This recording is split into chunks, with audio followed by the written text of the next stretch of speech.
அன்னை நேசம்மாள் நாள். இன்றைக்கு நம்முடைய மரியாதைக்குரிய என்ஆர்டி அண்ணாச்சியுடைய ஒரு கனவு என்று சொன்னார்கள். அந்த கனவை இன்று நினைவாக்கி மிக சிறப்பாக இன்னைக்கு அன்னை நேசம்மாள் உடைய இதை இன்னைக்கு முதியோர் இல்லத்தை இன்னைக்கு நாங்கள் திறந்திருக்கிறோம். அது எங்களுடைய ஒரு பல நாள் கனவு. அதற்கு அயராது உழைத்த அனைத்து நல்லுள்ளங்களையும் இந்த நேரத்தில் நான் வாழ்த்துவதிலே நான் மிக்க மகிழ்ச்சி அடைகின்றேன். வேதத்துல நீதிமொழிகள்னு ஒரு பகுதி இருக்கு, ப்ராவர்ப்ஸ். அதுல சாப்டர் 16 verse 31ல என்ன சொல்லுதுன்னா, தமிழ்ல சொல்லணும் அப்படின்னா, இந்த வெண்கல முடி மணிமுடி அப்படின்னு போட்டிருக்கு. ஆங்கிலத்துல சொல்லணும்னா the great hair crowns the life அப்படின்னு போட்டிருக்கு. grey hair crowns the life அப்படின்னு போட்டிருக்கு. காரணம் என்ன அப்படின்னா, இன்றைக்கு இந்த வெள்ளை முடின்னு உங்களுக்கு இருக்குல்ல, வெள்ளை முடி எனக்கு இருக்கு. வெள்ளை முடி அப்படின்னு சொன்னாலே அது மணிமுடி. இந்த மணிமுடியை பார்க்காமலே நிறைய பேர் கடந்து சென்றுட்டாங்க. ஆண்டவர் உங்களுக்கு அபரிதமாக இந்த ஆயுசை நீட்டி கொடுத்திருக்கிறார். உங்கள் ஆயுசு காலங்களை வாழ்த்தி இருக்கின்றார். அதுதான் பெரிய பெருமை இல்லைங்களா? சரி, இன்னைக்கு சொன்னாங்க தொடர்ச்சியாக 24 மாதங்களாக தொடர்ச்சியாக இந்த பணிகளை செய்து கொண்டு வருகிறார்கள். நானும் நிறைய கட்சிகளெல்லாம் பார்த்துருக்கேன், நிறைய கட்சி தலைவர்கள் அவங்களெல்லாம் நம்ம பார்த்துருக்கோம். ஆனால் எனக்கு தெரிஞ்சு தொடர்ச்சியாக ஒரு எவ்வளோ பெரிய தலைவராக இருக்கட்டுமே, ஆனால் இன்றைக்கு நம்முடைய என்ஆர்டி நேசக்கரங்கள் மூலமாக நடக்கிற தொடர் பணி இதுதான் முதல் தடவை தமிழ்நாட்டில் நான் சொல்லுவேன். அதுக்கு மாற்று கருத்தே கிடையாது. தொடர்ச்சியாக இந்த பணியை செய்து கொண்டு வர்றாங்க.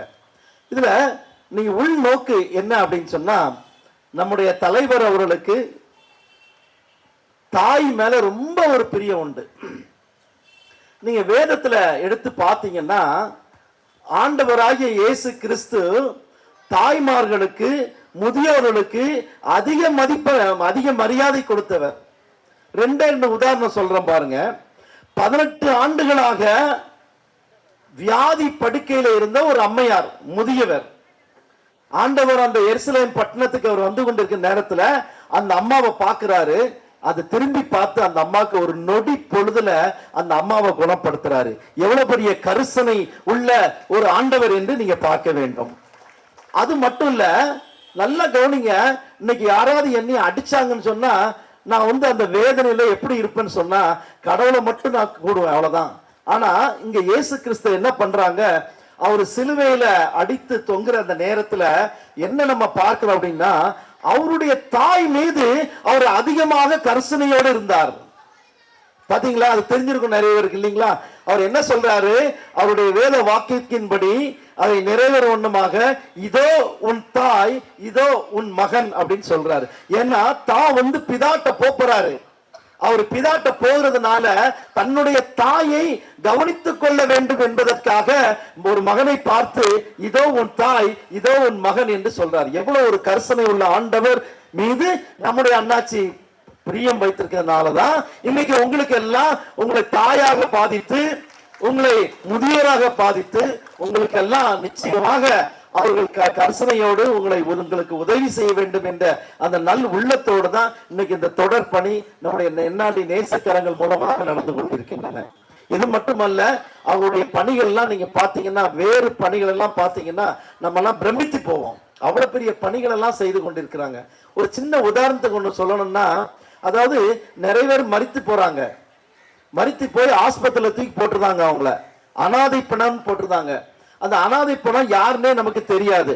ஆனா அவர்களுடைய தலைமையில அவர்களை அங்க ஆஸ்பத்திரியில இருந்து வெளியே எடுக்க மட்டும் இல்ல, அவர் ஹிந்துவா முஸ்லிமா கிறிஸ்தவரா தெரியாது. ஆகினாலே மூவரையும் அழைத்து அவர்களுக்கு இறுதி மரியாதை செலுத்தி அவர்களை அடக்கம் பண்றாங்க.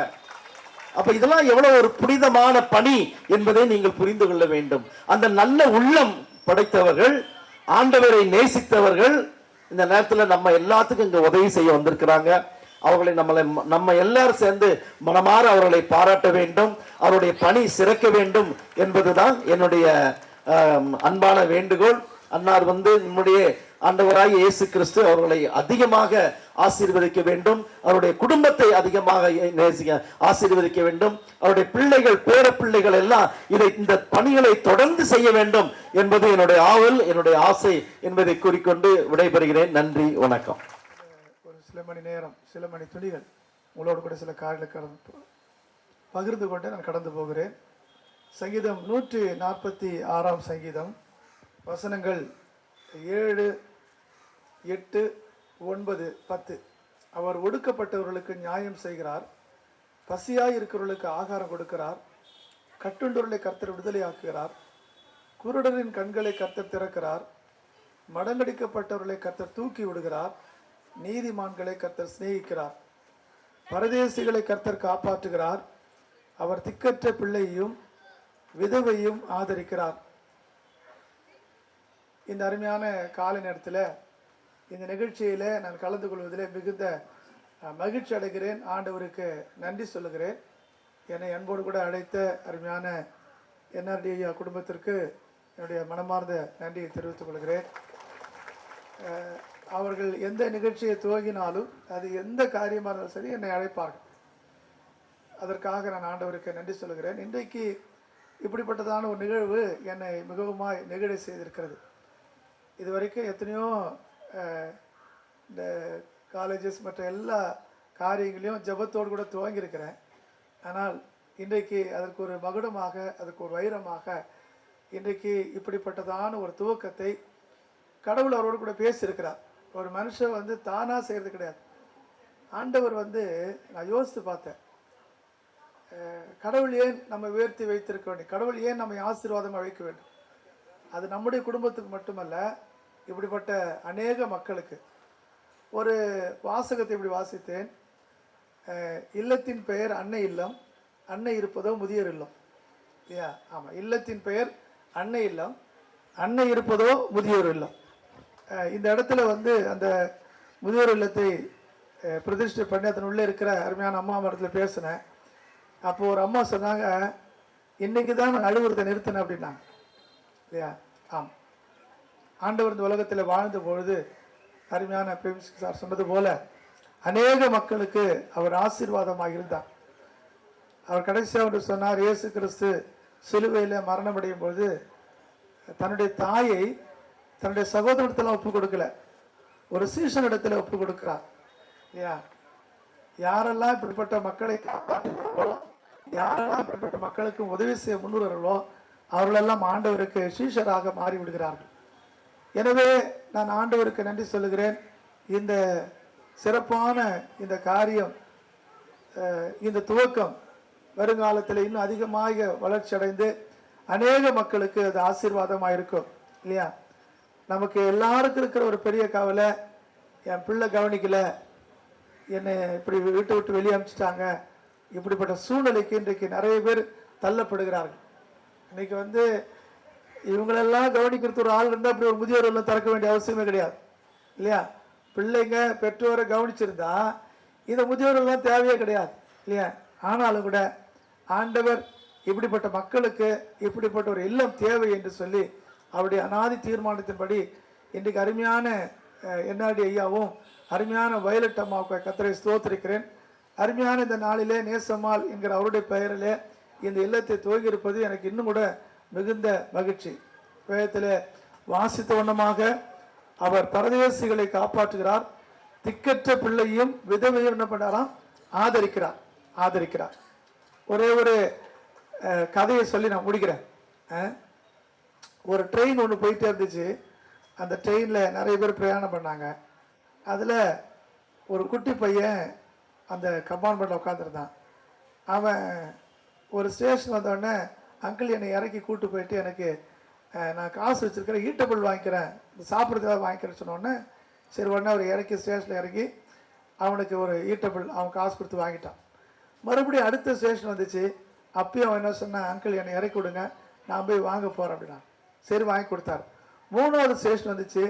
அப்போ அவன் கூப்பிட்டு, அங்கிள் இந்த ஸ்டேஷன் நான் வாங்கணுன்னு நான்லாம் இறங்கி வரமாட்டேன், நீ வேணால் இறங்கிப்போ, இந்த ட்ரெயின் ஒன்று விட்டுட்டு போயிடு அப்படின்ட்டார். சரி அவன் என்ன பண்ணான், அந்த ட்ரெயினை விட்டு இறங்கி போய் அந்த பொருளெல்லாம் வாங்கினான்.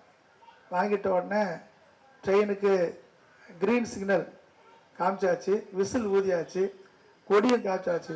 அவர் கத்துறாரு, டே சீக்கிரம் வர, ட்ரெயின் ஒன்று விட்டுட்டு போயிடுன்னு. அவன் மெதுவாக வந்து ட்ரெயினில் ஏறினான். ஆனால் ட்ரெயின் கிளம்பவே இல்லை. அப்போ கேட்டார், என்னடா உன்னை விட்டு ட்ரெயின் போவாதான்னு கேட்டார். என்னை விட்டு ட்ரெயின் போவாது. ஏன் தெரியுமா, இந்த ட்ரெயினை ஓட்டுறவர் எங்கள் அப்பா, டிரைவர் வந்து எங்கள் அப்பா, என்னை விட்டு போக மாட்டார் இல்லையா. ஒரு அப்பா உண்டு, அவரை உங்களுக்கு அறிமுகப்படுத்துகிறார். அவர் ஏசப்பா. உங்களை ஒரு நாள் கைவிட மாட்டார், உங்களை ஒரு நாள் கைவிட மாட்டார். அதற்குத்தான் கைவிடப்பட்ட மக்களுக்கு இப்படிப்பட்ட ஒரு அழகான ஒரு இல்லத்தை கடவுள் துவங்கி வைத்திருக்கிறார். இது அனாதை இல்லமோ இல்லது முதியோர் இல்லம் அல்ல, இது ஒரு தாயினுடைய இல்லம். இந்த இல்லத்தில் வந்து நீங்கள் ஒரு கஷ்டம் இல்லாதபடிக்கு சந்தோஷமாக இருக்கலாம். எனவே எதை குறித்து கவலைப்படாதபடிக்கு நீங்கள் சந்தோஷமாக இருக்க நான் உங்களுக்காய் ஆண்டவரத்தில் ஜெபிக்கிறேன். தைரியமாக இருங்க இல்லையா. யார் நம்மளை விட்டு கைவிட்டாலும், யார் நம்மளை மறந்து போனாலும் அதுக்காக கவலைப்படாதீங்க. கவலைப்பட்டீங்கன்னா உங்களுக்கு தேவையில்லாமல் பிபி தான் ஏறும். அதனால் கவலைப்படாதபடிக்கு இல்லையா. ஆமாம், நம்முடைய கடமைகளை நம்ம செய்வோம், நமக்கு கடவுள் என்ன பண்ணுவார், அதுக்கு உதவி செய்வார் என்று சொல்லி உங்கள் ஒவ்வொருவரையும் நான் இயேசு கிறிஸ்து நாமத்தினாலே வாழ்த்துகிறேன். அருமையான NRD ஐயாவுக்கும் அம்மாவுக்கும் அருமையான பிள்ளைகளுக்கும் என்னுடைய வாழ்த்துதலை தெரிவித்துக் கொள்கிறேன். ஆண்டவர் உங்களை ஆசீர்வதிப்பாராக. ஆமென்.